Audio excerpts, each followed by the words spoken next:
John 8:27. Et non cognoverunt quia patrem eis dicebat.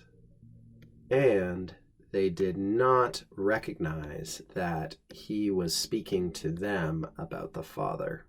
It's really only one key thing to discuss in this verse, and that is the use of pater as a direct object of dico, meaning he was speaking about the Father.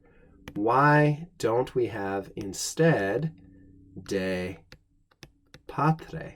I think that is probably what many of you may ask.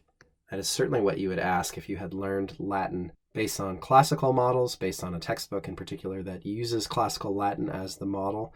And that would be the right question to ask, I think, in this verse, coming to it from reading other Latin texts, as most of us do when we're reading the Vulgate. I don't think it's too many of us for whom the Vulgate is the first Latin text, although maybe that's a few of you out there.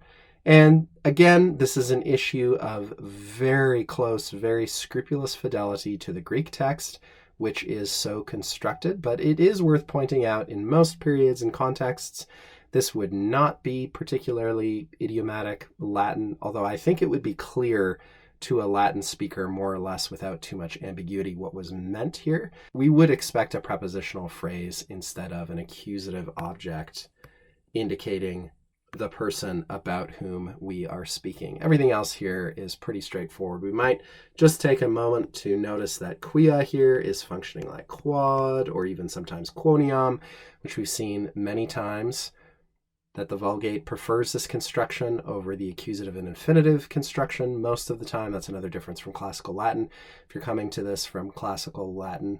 Other than that, though, there's not too much that's challenging going on here.